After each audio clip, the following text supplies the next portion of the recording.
today's message is still in the book of Romans, all right? And it is entitled, The Glorious Results of Justification. Sabihin natin sabay-sabay. Yes. So, ito po ay mga resulta na. Glorious siya, pero ito yung mga resulta na kayo po ay justified na. You've been made justified by Jesus Christ. How? By faith. Sabihin natin lahat, by faith. Amen. So, we learned last week that we are heirs or tagapagmana. We are heirs of the world by faith because we are justified already by Jesus Christ. So, it means that we get to enjoy our life here on earth. Amen? We get to enjoy the good things because the world or the earth is filled with the good things of God. He's filled this place with His glory. So, pwede pala nating ma-enjoy. We can enjoy while we are here on earth. And how? By faith. Sabihin natin lahat, by faith. We believe, and that's how we receive from the amazing grace of God. Amen? So we get to enjoy things here on earth. Maski na may mga negatibo, there are negative things here on earth, bad things happening here on earth, but we still get to enjoy the goodness of God, the glory of God. All right? And as we are heirs of the world because we are justified by faith in Christ, ito po ay done deal na. Once and for all nangyari, justified na tayo. Sabi mo nga, I have been made justified. Yes. Now, ano ba ibig sabihin ulit ng justified? We need to repeat that because it's not a daily word. Justification at saka justified, hindi naman natin pang araw-araw yan, di ba? So we tend to forget what it means, but what does justified means? It means made righteous. Ginawa ka ng matuwid ng ating Diyos. Alright? And justified also means all sins paid up. Alright? Past, present, and even your future sins are all paid up by the blood of Jesus Christ. That's why you owe God no debt. Wala ka ng utang. Sabi mo sa katabi mo, wala ka ng utang. Alright? Pero yung utang mo sa kapitbahay, bayaran mo, ha? Sa Diyos lamang po tayo walang utang. Wala tayong utang na babayaran because Jesus paid for it all. Alright? And the message of justification needs to be very clear. Needs to be very clear to every believer. Okay? Otherwise, mangingilag pa tayo sa Diyos. We will still avoid God because we feel na hindi pa totally bayad. No? Our sins were not fully paid. Some people think that our forgiveness is on installment basis. Paano yun? Okay? Yung past sins ko were forgiven. But my future sins, I have to pay for it. That's installment. You can never pay for your sins. Only Jesus paid for our sins. And Jesus will not die anymore. Amen po ba? Do you know that? Jesus will not die anymore. He died once and for all people and for all time. So we have to understand all our sins were paid at the cross of Calvary. It's not an installment basis. Hindi po yan drop-drop, no? Alright? It is already paid. Now, why is it important that we know that all sins are paid up? If you do not know that your sins have been paid up, magtatago ka sa Diyos. You will hide. Alright? Ganun po yung pag may atraso. Nagtatago pag may atraso. Hanggang sa tunnel, magtatago kayo. Makakarating pa kayong Indonesia, magtatago kayo. Bakit? Kasi may atraso. Tapos paglabas mo, may selfie. De, joke lang. Okay? So, you have to know na bayad na.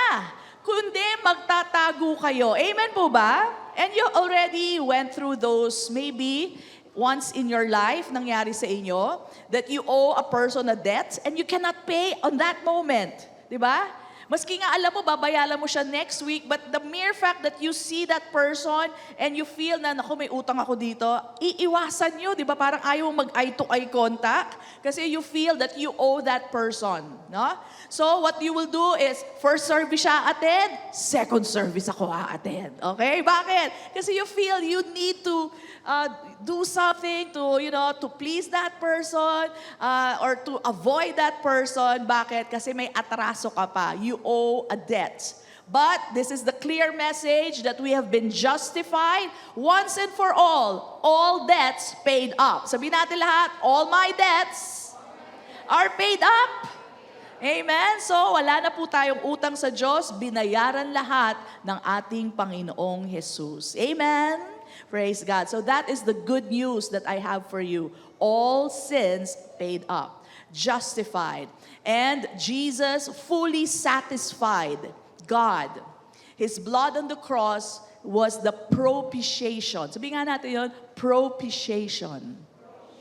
That's another term we don't usually use, but what it means is that it is the sacrifice that satisfies. It satisfied God. So lahat po ng galit ng Diyos para sa mga kasalanan, His wrath towards sin was all paid up in the body of Jesus Christ. You don't have to pay any of your sins. Is that good news? Amen. Ako, ewan ko sa inyo, pero ako tuwan-tuwa ako doon. I will not pay for even one of my sins. Now that is not an encouragement for us to sin all the more, but knowing how good God is, His grace is upon us, abundant, it will give you the power to say no more to sin. Okay? You don't want to sin anymore when you realize how much Jesus has paid for our sins. Alright? So yan po ang one of the results of being justified. You do not pay any debts anymore. Amen po ba? That's one of it. But there's more. Okay? So, there's more. And in this message today, we have 5 more. Pero marami pa. Nilimit ko na lang po sa 5. So, in this verse that we're going to read, Romans 5, 1 to 2, 2 verses, and yet 5 glorious results of justification or being made justified. Basahin po natin. It says here in Romans 5, 1 to 2, therefore, having been justified. I-justify pa lang o na-justify na? Na-justify na. Pinawalang sala na kayo. Amen? Therefore, having been justified, how? By faith, we have, number 1, peace with God. Sabihin natin lahat, peace with God. Through our Lord Jesus Christ. No? Lagi naman po si Kristo ang sumagot sa atin. And that says here, through whom also, through Jesus Christ also, we have access by faith. Sabihin natin lahat, access by faith. That's number 2, right? And then it says here, into this grace. We are in His grace. So that's number 3. And then it says here, in which we stand. Sabihin natin lahat, we stand in grace. That's number 4. And number 5, and rejoice in hope of the glory of God. Those are the 5 glorious result of being justified. Sabihin natin ulit, I have been made justified.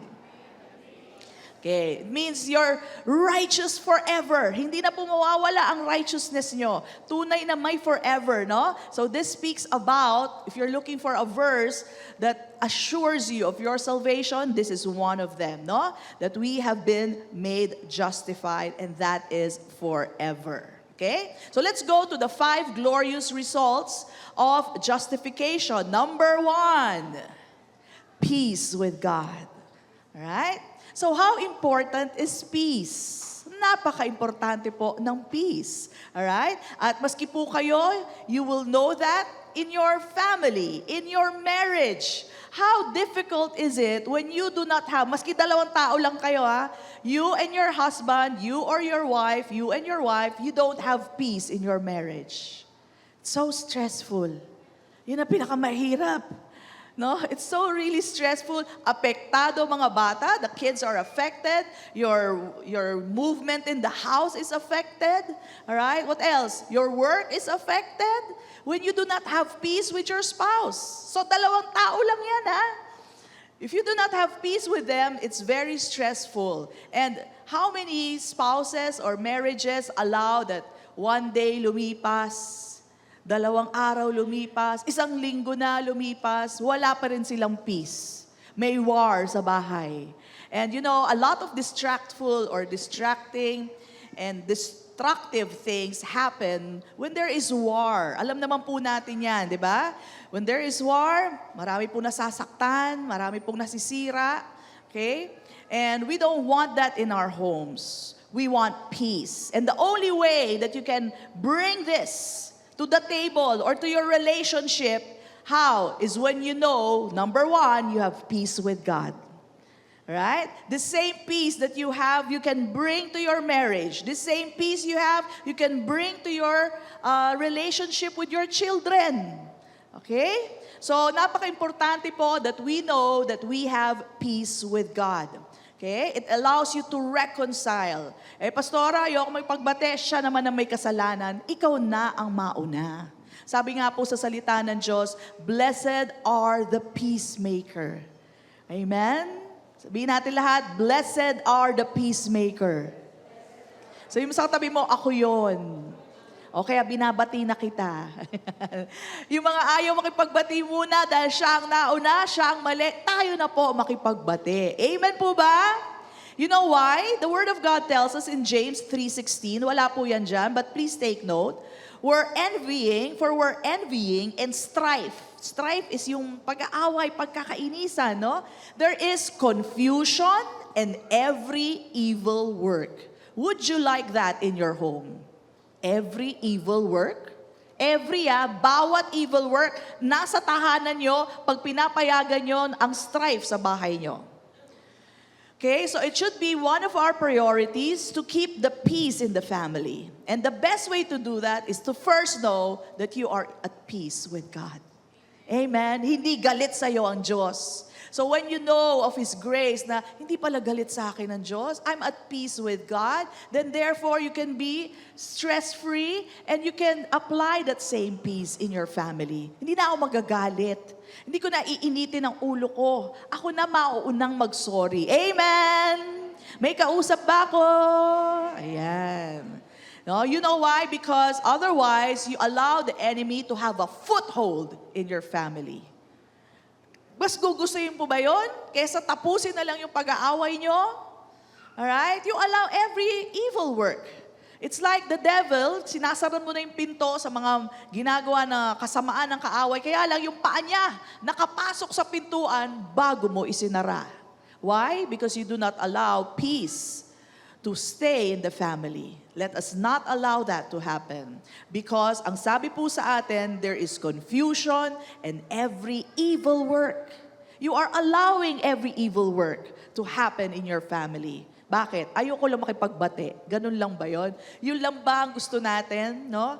So, do not allow every evil work in your home by being at peace with one another. And again, the best way to do that is to know the result of being justified. Resulta na lang po ito ha. You're not working for this anymore. It's already a result. It's already a benefit that you are at peace with God. Sabi mo nga, I am at peace with God. Not war, but peace with God. How? Through our Lord Jesus Christ. It is so miserable to be at war with God. Can you imagine that? He is a superpower. Diba? May mga wars ngayon. There are wars all around us. Russia, the superpower, versus Ukraine. Diba? So ano laban ng Ukraine sa Russia? Maganda na lang po at very prayerful po yung mga Ukrainians. Kaya kahit papalo nakakalaban sila. But Russia is a superpower. You know, and we see the disaster, the destruction that is happening. Another war is Israel versus Palestine, right? And what is Palestine against the superpower Israel? So they're fighting, no? Parang ding-ding ang kalaban nila, hindi sila makaubra. So, ganun din po tayo. Mas lalo na kung ang tao po is against the superpower, the most powerful, who is God. So, before, that was our situation. We were at war with God.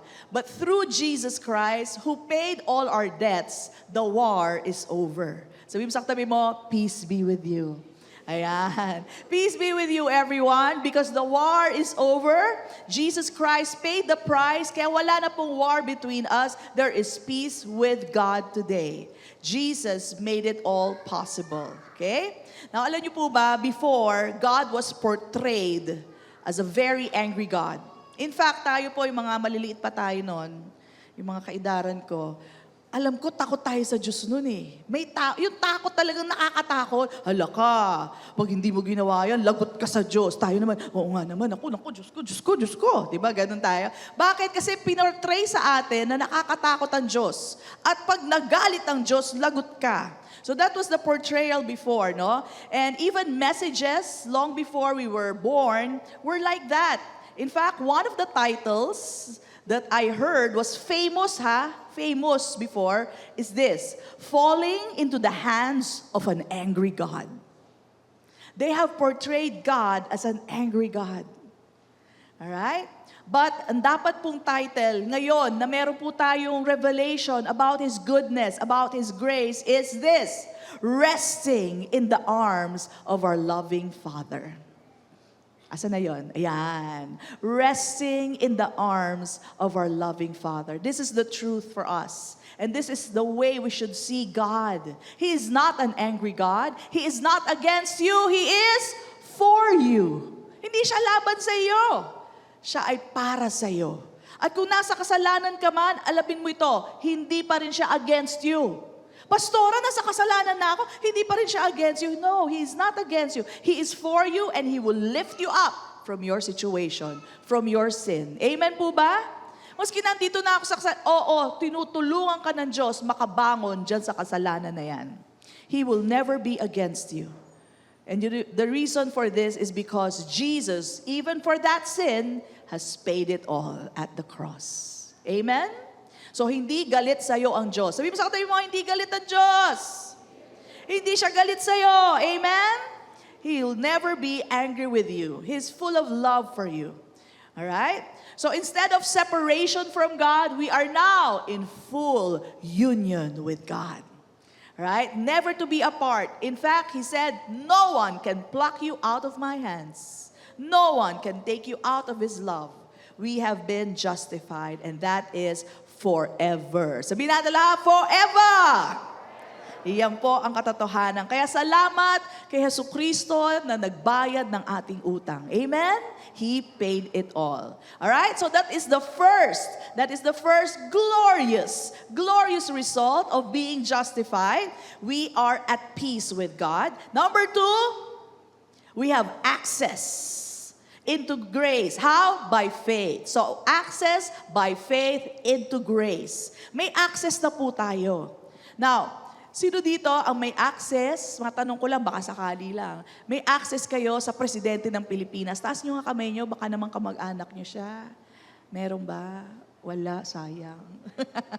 But anyway, di ba? Kung may access ka sa presidente, sabihin mo, alika, punta tayo sa bahay ni president. O, di ba? Sa bahay. Hindi man lang sa office of the president. Sa bahay kayo patutuloy. Bakit? May access ako eh. Alright? At ganun din po, any authority, no? When you have access, diretso kayo, personal. Sa akin nga lang, magka-access ka sa doktor mo, laking bagay na eh. Biruin mo, hindi ka napipila. Ang tagal-tagal pa naman ng mga doktor. Ay, wala si Doktora Frida. Pero, alam nyo ba, si Doc Frida, may access ako dyan. Ganito yan, Doc, papunta na ako. Sige, Pastora, intayin kita dito. Pagdating ko doon, ang haba ng pila. Huwag niyo sabihin ako lang to. Haba ng pila. Sabihin sa akin ni Ellen, nakantay na si Ellen, Pastora, dito kayo sa upo. Papasok na ako sa loob. Relax lang kayo dyan, Pastora. Sige. Paglabas po nung pasyente, kayo na po ang kasunod. Ay, talaga? Ako na ang kasunod. Bakit? May access ako kay Doktora. Alright? So, dire-diretso. Wala pang 3 minutes, nasa loob na ako, di ba? Ang tawag doon, access sa biyaya ni Doktora. Well, we have more than that. May access tayo sa biyaya ng ating Diyos. Amen? At napakasaya pag merong access ka. Hindi mo na kailangan dumaan sa mga santo, santita, diretso ka na sa ating Panginoon. Amen po ba? Wala ka nang dadaanan dahil Jesus made a way. In fact, the truth of the matter is Jesus is the way. He is the way to the Father. There is no other way to the Father except Jesus Christ. Pag dumaan ka sa iba, hindi kayo makakarating sa Diyos. Ito sinasabi ko sa inyo yung dumadaan pa sa iba, sorry pero hindi sila nakakarating sa Diyos. The only mediator between man and God is Jesus. Paano pag sa iba ka dumaan, di sa dating daan ka pupunta, hindi sa ating Diyos Ama. Amen? I'm not kidding you. If you go through other ways, you will not reach God. It is only through God that you reach God. Okay? So dati po, inaccessible ang Diyos sa mga tao. Hindi sa atin, inabot na tayo ng New Covenant eh. Alright? Pero dati po, ay inaccessible, out of reach, out of coverage. Diba? Yan po sinasabi, hindi po talaga pwedeng maabot ang Diyos. Hindi makalapit ang Diyos. Hindi makalapit ang tao sa Diyos. And I'd like to show you an example from the Bible. Kung sa atin po, let us come boldly to the throne of grace. Sa panahon po ng mga Israelites, yung mga tao noon, they do not have access at all. Let me show you, because I want you to appreciate the access that we have. Okay? Yung mga Israelites, ang tawag sa kanila noon, they cannot even come close to Mount Sinai. Alam niyo yung Mount Sinai? Mount Sinai is where Moses came down with the tablets, 2 tablets of the 10 Commandments. Alam niyo po bang bawal sila lumapit doon sa mountain na yon? Kundi masusunog sila. Alright? Meron pong border. They were not allowed to come close. Alright? To where God was speaking to Moses. I'll show you in the Old Testament and I'll show you also in the New Testament. In Exodus 19:23. But Moses said to the Lord, the people cannot come up to Mount Sinai. Bakit? For you warned us, saying, set bounds around the mountain and consecrate it. Alright? So may boundary. Bawal silang lumapit sa bundok na ito in Mount Sinai. Okay? But do you know that hindi tayo para sa Mount Sinai. We are for Mount Zion. Sabihin natin lahat, Mount Zion. Okay? So explain natin mamaya kung ano yung Mount Zion. Okay? So Hebrews na po tayo, just to show you that this is even confirmed in the New Testament. Talking to believers, sabi dito, for you, kayo daw, tayo, you have not come to the mountain that may be touched and that burned with fire. Hindi tayo doon tinawag. Pag tinouch mo daw yun, magbaburn with fire, okay? And to blackness. Ganun po ang kanilang mga experience kapag lumapit sila doon sa mountain na yon. And darkness, and tempest, and the sound of a trumpet, and the voice of words, so that those who heard it, narinig lang nila, begged that the word should not be spoken to them anymore. Bakit? For they could not endure what was commanded. And look at this, how rigid, how strict it is. Tingnan nyo ha. And if so much as a beast, hayop po, any animal, touches the mountain, yung Mount Sinai, it shall be stoned or shot with an arrow. Ganun po sila no access sa Diyos. They did not have access to God at all. Alright?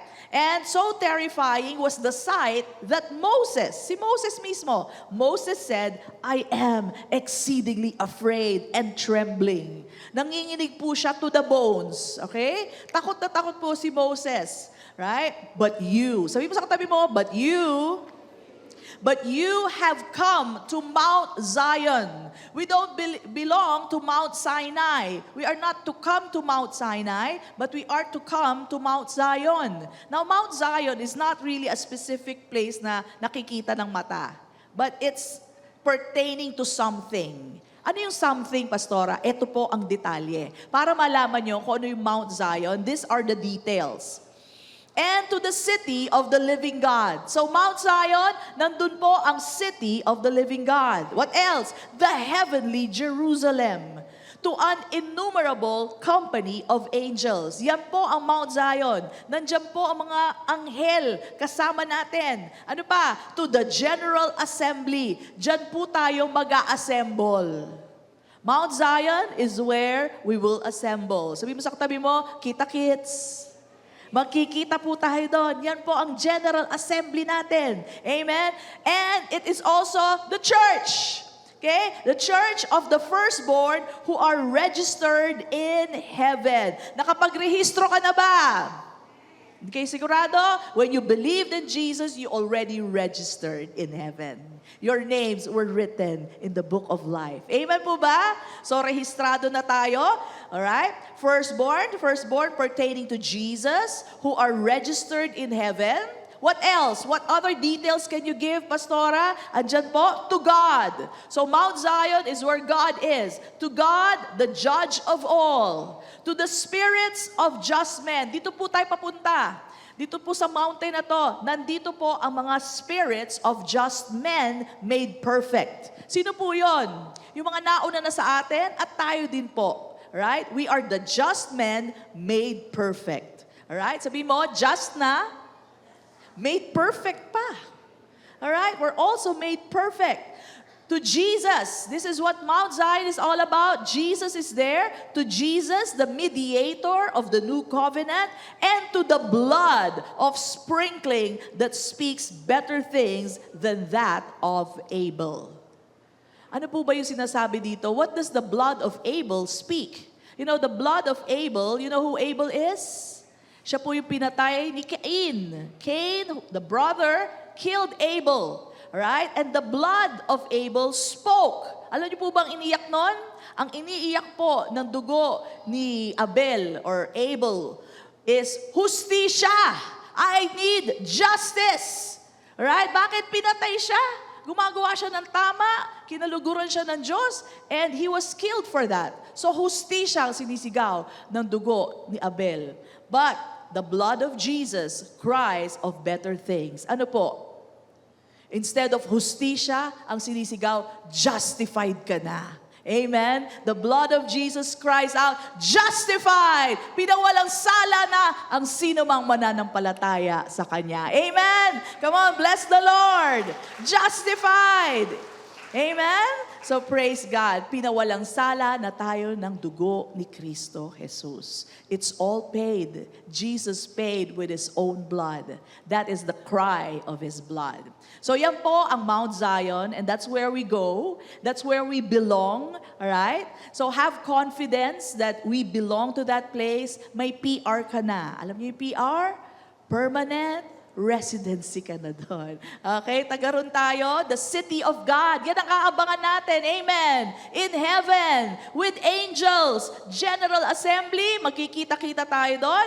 The church of the firstborn, who is Jesus Christ. We will see God. We will see the spirits of just men made perfect, just like us. To Jesus, the mediator, and to the blood sprinkling that speaks of better things. Amen. Sabihin mo sa katabi mo, be confident.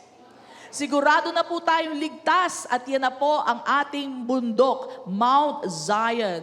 We are the just made perfect because of the blood of Jesus Christ. Okay? So no need to be afraid. As long as you are a believer of Jesus Christ, you have no need to be afraid. Maski nagkasala ako, Pastora, yes. Because it's not about your behavior, it's not about your goodness, it's about Jesus Christ and His finished work. Amen po ba? Praise God. So, after po that we were made just, hindi niya tayo pinailalim ulit sa batas. Alam niyo po ba yon? Yung iba, pag nagalit, o sige, pinapatawad na kita. Pero ito gawin mo to Ito ang batas Pero sa atin po, hindi tayo pinailalim sa batas. Instead, ipinailalim tayo sa biyaya niya. We were put under grace to more freedom, to more of His goodness. Wala pong parusa na ibinibigay para sa atin, kundi pabor ng Diyos ang binigay sa atin. That is why, number 3, into His grace. We are in the grace of God. Because we are justified, una po, we have peace. Number 2, we have access to grace. And now number 3, we are into His grace. Amen po ba? This is the benefit or the result, a glorious result of being justified by faith in Christ Jesus. Now you know this already. I'm just going to go through the list that I have regarding grace. Alam niyo na po ang biyaya ng Diyos. All this year po, 2024, and even the other years, we've been talking about grace. Okay? So, number 1, grace is how God deals with our weaknesses. Kung may kahinaan ka pa, Okay? Biyaya ng Diyos ang binibigay sa'yo. Grasya niya at hindi galit ang binibigay sa'yo. Hindi galit sa'yo ang Diyos kung ikaw ay may kahinaan. If you have weaknesses, alright? Okay? If your brother or a sister have weaknesses, accept them as weak in the faith. Tanggapin natin sila.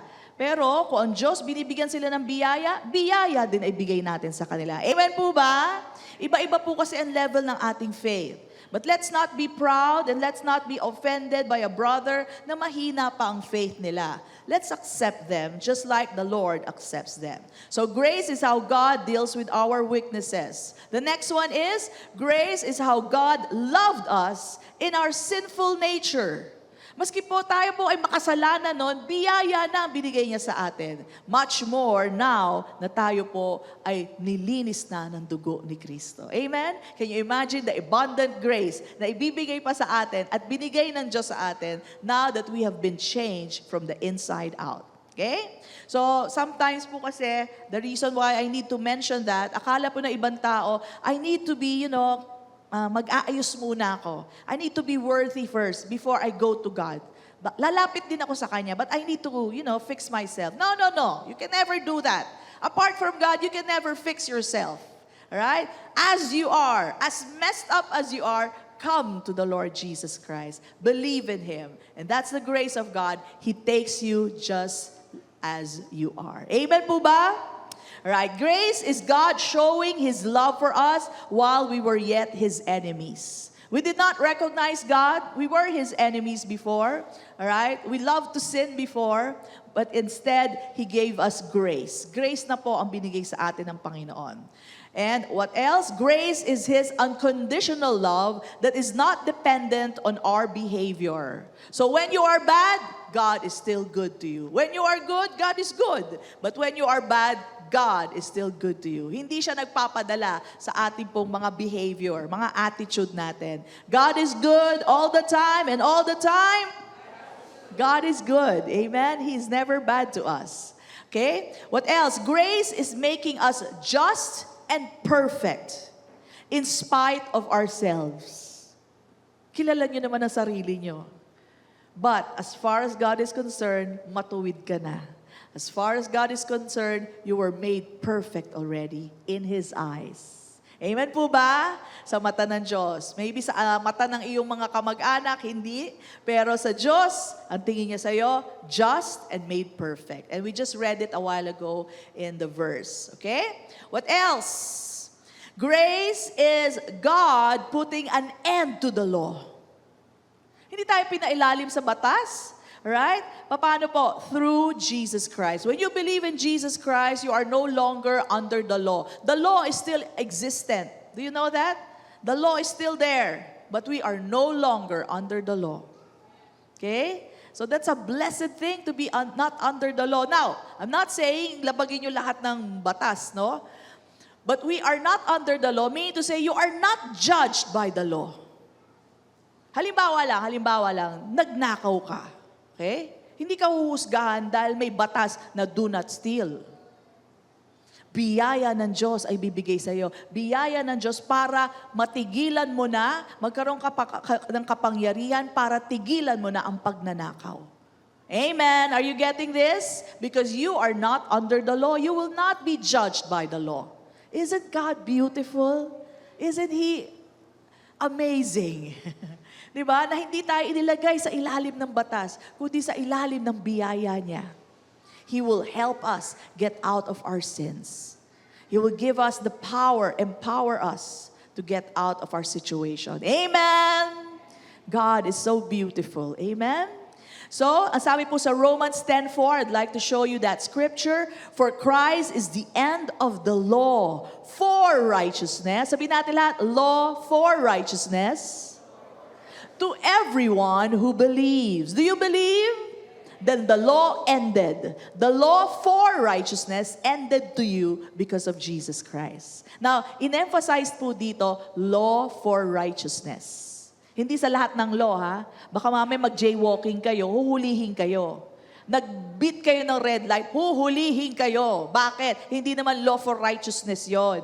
Law of the land yan. Okay? Law of gravity, sundin ang law of gravity. Hindi pwedeng tumalon na malayong malayo, mataas na pader, at hindi kayo masasaktan. Amen?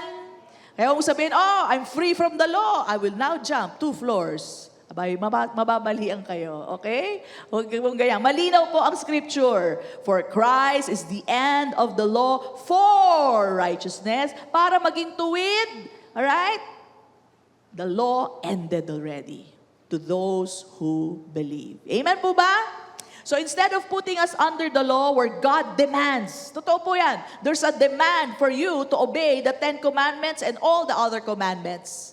613 of them. Okay? But instead of putting us under the law, He put us under grace where God supplies. Imbis na demand, supply ang ibibigay sa'yo.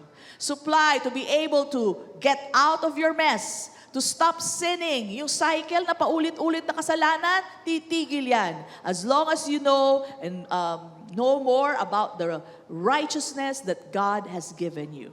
Amen? So buhat ngayon, more favor pa. As you come to know more of God and His love for you, lalo po pang nagmumultiply ang grace and peace sa ating buhay. Amen po? Okay, so grace, last one, grace makes us fully acceptable and worthy with His own worth. Yung worth niya, ibinigay sa atin. Kung gaano kamahal si Kristo, ganun din po ang pagmamahal sa atin. That is the worth that we have. Our worth is the worth of our Lord Jesus Christ. Amen! Isn't that beautiful? Ang tingin niya sa atin talagang tunay na mga anak ng Diyos. Alright? Not any less than Jesus, but just like Jesus. Can you imagine? Now, I want you to see yourself that way. Kasi mas madaling lumapit sa Diyos kung nakikita nyo na ang worth nyo tulad ni Jesus. Amen? Walang kahihiyan, lapit lang sa Panginoon. Hingi lang sa Panginoon. Pag humingi kayo, lakihan nyo na. Amen? Praise God.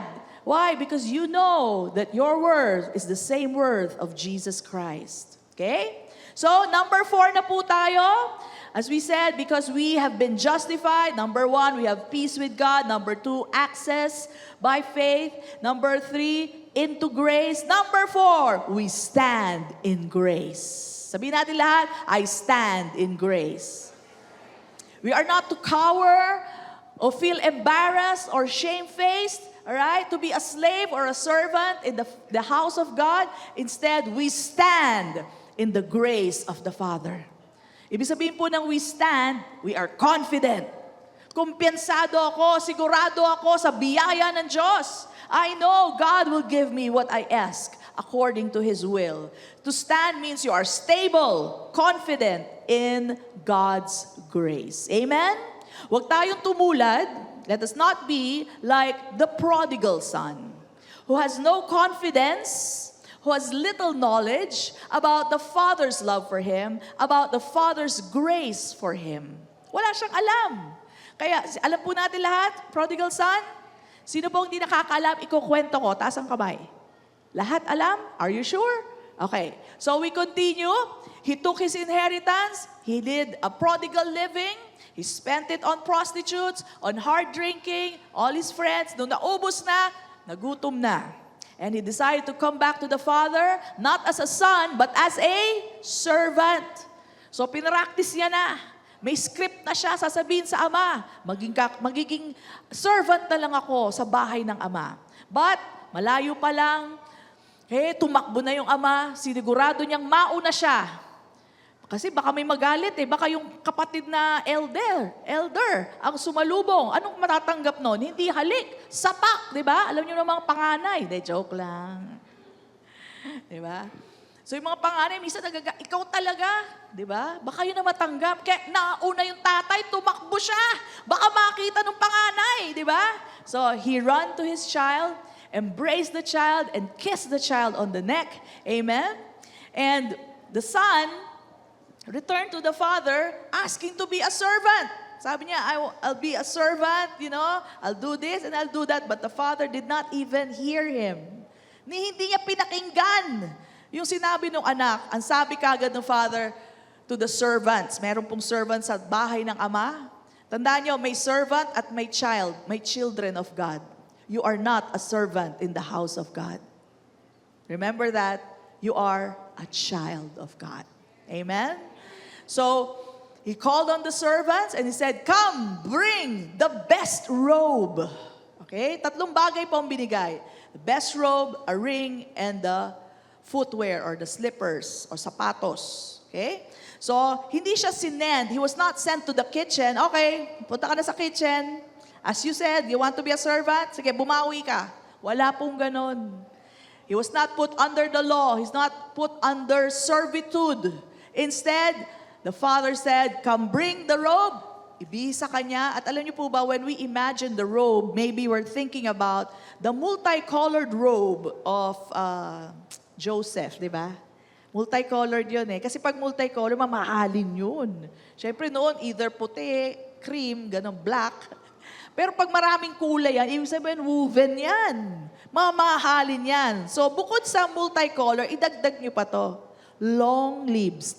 Long sleeves. Long sleeves. Bakit long sleeves itong robe na to? You know why? Because pag long sleeves, hindi ka pwede magtrabaho. Long sleeves means you sit down, relax, and enjoy. Alright? Long sleeves po ang robe na to. Yun po ang sinuot sa kanya. Why? Because in the house of the Father, sa bahay ng Ama, hindi ka servant, ikaw ay anak sa bahay ng Ama. Amen? See yourself that way. When you've messed up, you did something bad.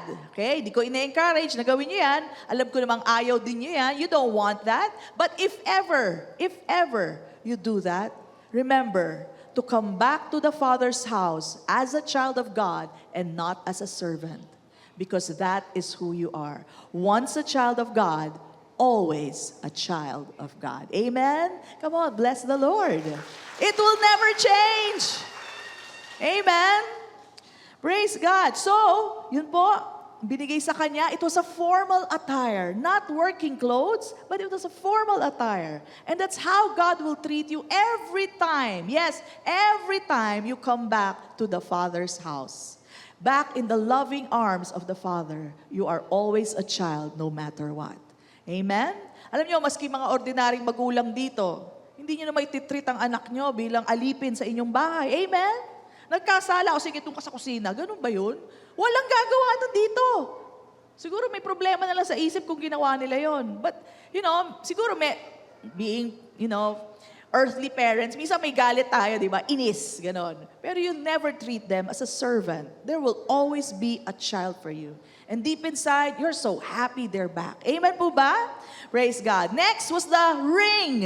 It was a signet ring signifying who He is. That He is the child of God. At alam nyo, pag binibigyan ng singsing, ibig sabihin, no hard labor for that. Bakit? Kayo ba pa naghuhugas ng pinggan? Suot nyo pa ba yung mga alahas nyo? May mga bato-bato pa dyan? Of course, natatanggalin nyo yan, di ba? For the Father to give him that ring, it means, no work for my son. He is a child of the Father in this house. Amen? So yung plano, the plan of this child to be a servant, to make up for his sin, was not accepted by the Father. That is now how the Father sees us. Pag tayo po'y may sala, when we sin, never work your way to the Father. You only have to run into the loving arms of the Father. Amen? Amen? Hindi mo tatrabahuhin yan. It's also by faith. You believe how much God loves you in spite of yourself. Amen? Pastora, paulit-ulit na ako. Paulit-ulit ka rin hahagkan ng ating Ama. Amen? He will never turn His back on you because of Jesus. Because Jesus paid it all. Amen? So, wearing a ring means hindi maghuhugas ng pinggan, hindi maglalaba dami yan, okay? The next thing na pinasuot sa kanya is shoes. Alright? Or slippers. Meaning to say, no hard work at the field. Hindi sa kusina, hindi rin sa field. Hindi ka mag-aararo, you will not plow, you will not feed the cows or the pigs. Madudumihan ang bagong sapatos. Amen? Para lang yan sa loob ng bahay ng Ama. Into the Father's house you go. You come in there and full restoration is given to each one. Sabihin natin lahat, to each one. To each one of us, child of God. Amen po ba? So have no fear for the Father. The Father loves you so much. Maski nagkamali ako, yes! Because Jesus paid even for all your mistakes. Come to the Father. Don't work your way. Just rest in the Father's loving arms. Amen po ba? So as we go to the throne of grace, ang sabi po sa atin, let us come boldly to the throne of grace, where you will receive what? Mercy and grace in times of need. So kung may sala ka, huwag ka mag-alala, habag ang binibigay ng Panginoon, hindi sapak. Okay? Habag. At biyaya niya ay bibigay. Ito po ay reiteration of the prodigal son story. Mercy and grace ang ibibigay. Tulad ng binigay ng father sa prodigal son. Mercy and grace. Nahabag siya sa anak niya. Biro niyo, amoy baboy. Ang bango-bango ng anak niya dati. Ano ba pabango ngayon? Hindi na ako marunong ng pabango ng lalaki. Ano bang uso ngayon? Polo sport. Hindi ko alam. Uso pa ba yun? Okay, anyway, ang bango-bango dati na anak niya, ngayon amoy baboy na. Alright? Pero habag ang binigay niya. Hinalikan niya ang kanyang anak. At biyaya niya. Amen? So, that is what the Father makes us wear. To emphasize, to remind us of who we are in the Father's eyes. Once a child of God, always a child of God. Amen. And the last one, Brother Bob. Last one na po tayo. Rejoice. Sabihin natin lahat, rejoice. Rejoice. Amen. Rejoice in hope of the glory of God. This is the fifth result, glorious result of being justified. Tayo daw po ay maggagalak na lang. Sabi mo sa katabi mo, magalak ka. Ayan. Hindi uso sa atin ang malungkot. Magalak ka. Maski may problema, magalak ka. Ibig sabihin po ng rejoice is magjo-joy ka and then repeat. Re means again. So joy again. Pagtatapos ka na doon, and again. Okay? Rejoice, and again, I say to you, rejoice. Saan? In hope of the glory of God. So joy again and again dahil sa pag-asa na bigay sa atin ng Diyos. Now, going back to the parable of the prodigal son. Alam niyo po ba, after the wardrobe change, hindi pa tapos yung father. Ang sunod niyang sinigaw ay, let's celebrate! Because my son was dead and now he's alive. He was lost and is now found again. Patumba ang baka. Amen? At anong klaseng baka? Ang sabi po, the fatted calf. Ibig sabihin ng calf, bata pa. Malambot pa ang laman. The best. Hindi niya sinabi, asan yung kambing? Yung elder son, kambing lang ang hinihingi. Hindi niya rin alam ang biyaya ng Ama, ready to give the fatted calf. Yung the best, sabihin natin lahat, the best ang para sa'yo, hindi kambing. Hindi amoy kambing ang ibibigay sa'yo. Amen? Steak na malambot. Sabi, kill it and let us celebrate with music, with dancing. Kaya alam niyo po, pag nagsasayaw tayo din sa church, yung iba na-offer, ay, bakit sila sumasayaw? Ay, bakit sila kumakanta? Makamundo. Hindi po. Sa bahay ng Ama, may kantahan, may sayawan, may celebration, dahil nagbalik na ang nawala, yung namatay, nabuhay na muli. Kaya let's celebrate. Let's rejoice in the hope that we have in Jesus Christ. The hope of the glory of God. Amen po ba? Jesus is our hope of glory. And you know what our destiny, who our destiny is? Jesus. The reason why He treated that son that way is because He sees Jesus. Jesus in you. He will never turn away Jesus. Ulitin ko, He will never turn away Jesus. That's why He will never turn away you.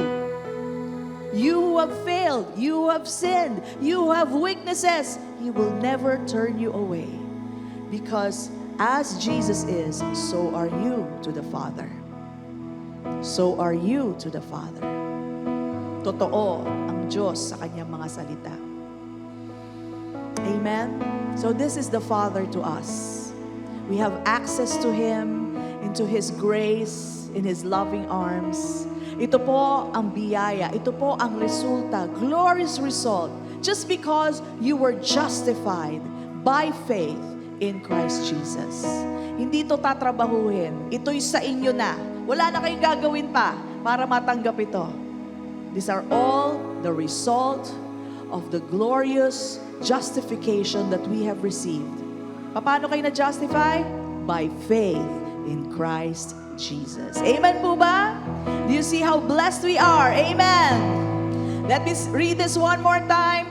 Therefore, having been justified by faith, we have peace with God through our Lord Jesus Christ, through whom also we have access by faith into this grace in which we stand and rejoice in hope of the glory of God. And everybody says, amen and amen. Come on, rejoice in Him today. Rejoice in Him today. Amen? Walang ito turn away ang Diyos sa Kanyang mga anak. His arms are always wide open to you. Enjoy His grace. You are in there. Enjoy His grace. Amen? Expect that. Praise God. So did we receive something today? Did we receive that? Enjoy that. And again, the same grace that we have received from the Father, the same peace we have received. Guess what? Make a little piece of heaven in your family today. Also, bring to the table, bring to your relationship the peace that you have received. Bring to your spouse the grace you have received. Amen? As you have freely received all these things, dalhin nyo rin po sa pamilya nyo. Because you don't want any evil work in your family. That's how precious your family is. Amen po ba? Praise God. That is something that the Lord wanted me to impress. I don't know who needs that. Wala nagsusumbong sa akin, maniwala kayo. Hindi kayo sinumbong na asawa nyo. I'm just telling you that because the Lord impressed that in my heart, that He wants peace in the family. He doesn't want any evil work of the enemy to be in your families today. Amen? Batiin mo na. Sabi mo sa katabi mo, batiin mo na. Ayan. Peace to your family. Grace and peace to each family represented here. And everybody says, amen and amen. Palakpakan po natin ang Panginoon. Praise God. Hallelujah.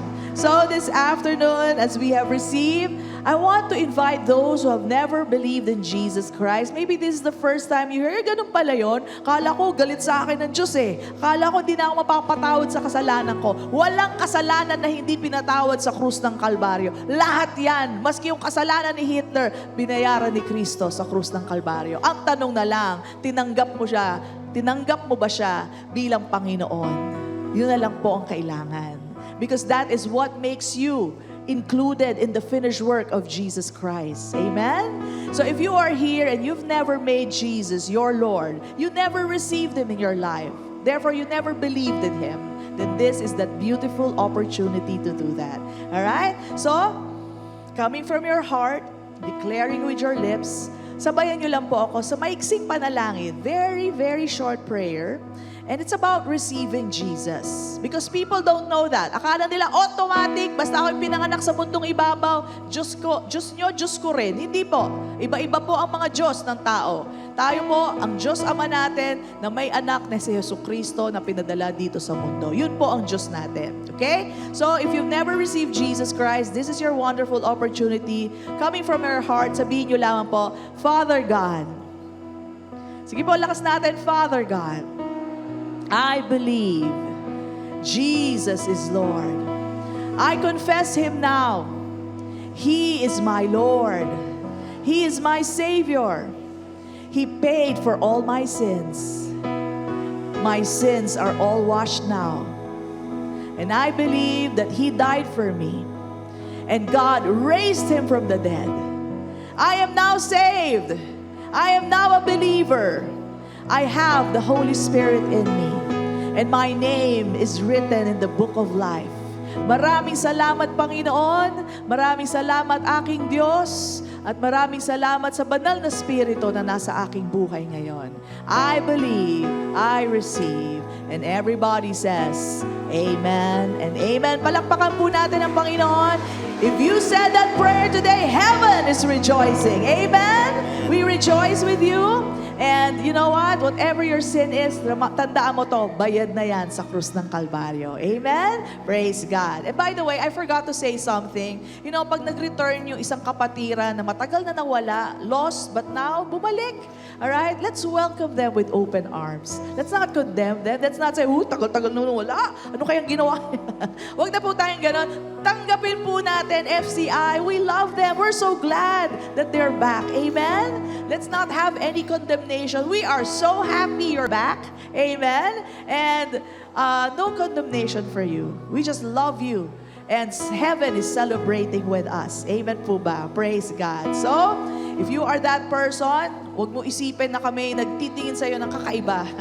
We love that you are here, back in church. Amen?